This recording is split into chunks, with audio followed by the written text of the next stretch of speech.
What's up, everybody? This is Gracie the Great Magic, and happy Martin Luther King Day.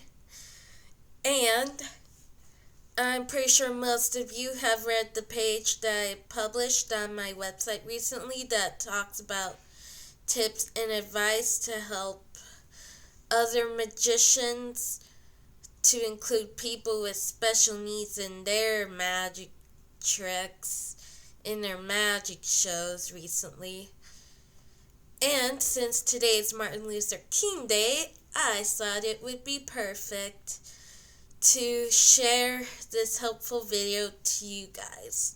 So, yeah, because we want to include people with special needs everywhere, not exclude them, because that's wrong.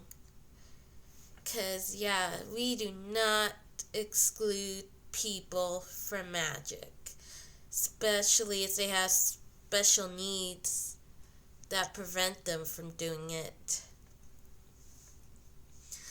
Yeah, hope you like my backdrop and my table behind me.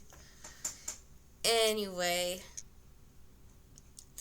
I have some great tips for you to help other students, with other assistants with special needs in magic. So we're gonna talk about the disability and then how to help them. Alright, here we go. First of all, let's say your assistant is on stage with you but doesn't understand what you want them to do. In that case, ask their support person to come up on stage with your assistant and they can help that person out.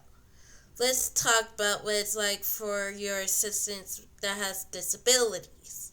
There are many people with disabilities that want to be picked but never got picked because of their disability. But we can change that. There are many kinds of disabilities such as autism, Down syndrome, cerebral palsy, ADHD, and dyslexia. Let me define those disabilities for you. Autism is something that happens inside your genes, and it can cause them to be sensitive to loud sounds and lights. If you see your assistant covering their ears or trying to face away from the bright lights, speak quietly to them and ask the audience to do a sign language applause to cheer your assistant with special needs on in your show. If your autistic assistant doesn't understand what you want them to do, show them what to do instead of asking for a different assistant. If they still don't understand, then it's okay to ask for their support person to come up on stage with them. If your assistant is nonverbal, they might be using an AAC device, picture packs, or American Sign Language. Have their support person come up on stage with that person. You can also point to things with your nonverbal assistant, and they might understand what you want them to do. If they don't, then ask for their support person to come up on stage with them. Let's talk about Down syndrome. A person with Down syndrome has an extra chromosome and it can affect their entire body. There are people with Down syndrome that might have health problems or have a physical condition. It can affect how they think and process things. It's best if you show them what to do instead of asking for a different assistant. You can also ask their support person to come up on stage with them and ask the support person what you want your assistant with Down syndrome to do. Then the support person can show that person with Down syndrome what the magician wants them to do. People with Down syndrome might not understand the names of the suits on the deck of playing cards. Let's talk about ADHD. People with ADHD can have a hard time paying attention and they might get distracted easily. It can also affect their behavior. They should be able to understand what you want them to do They should be able to understand the names of the suits on a deck of playing cards. If your assistant with ADHD is not paying attention to you and is messing around with your props on your magic table, tell them no. Ask for their support person to come up on stage with them and give the directions to the support person, and have the support person repeat the directions to your assistant with ADHD. Let's talk about cerebral palsy. People with cerebral palsy has brain damage. It can affect their body.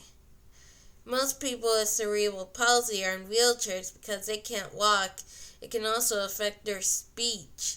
Sometimes they communicate with picture packs or an AAC device. If they are able to communicate verbally, they might understand what you want them to do. Let's say your assistant with cerebral palsy is in a wheelchair and there's no ramp for them to get up on stage. In that case, step down on the stage and go to the front of the stage with your assistant that is in a wheelchair and do a trick with them from there. Sometimes they might understand the names of the suits from a deck of playing cards. Their support person can come up with that person with cerebral palsy and physically help them out with a trick. And finally, let's talk about dyslexia. A person with dyslexia has trouble reading, writing, and spelling.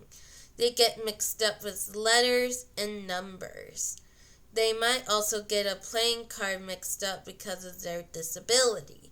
In that case, take a box of crayons and lay out a color onto a playing card that helps them know what their playing card is. You can also ask for their support person to come up on stage with them if you're unsure how to help your assistant with dyslexia. That pretty much covers the basic training for learning how to understand your assistants with disabilities. However, I have something encouraging for you. If you see someone with a disability in your audience, pick them to help you out with a trick. There's no need to not pick them to help you out with a trick. Here's what I've learned from the All Abilities Carnival from 2 years ago. There was a little boy that wanted to be picked so bad that he never got picked. So I've learned that many autistic members have their hearts set on for getting picked to help out with a trick at a magic show. When they don't get picked to help out with a trick, it can lead into a huge meltdown for them. When they do get picked to help out with a trick, they feel excited and happy that they are part of the show. That's what I'm talking about. Please share this video with other magicians that you know and spread the word to them to include people with disabilities in their trick, not exclude them. I encourage you and other magicians out there to get basic training with disabilities and understand what it's like for them to have a disability. Anyway, thank you for watching this video. Please be sure to leave a like, leave a comment, and subscribe. If you have any questions about what I talked about in this video, please leave a comment down below, and I will answer it whenever I'm available. Stay tuned for more magic content on this channel. Make sure to follow my social media pages and be sure to check out my magic show games on Roblox. Anyway, thanks for watching, and I hope you have a great day. Thanks for watching. Bye!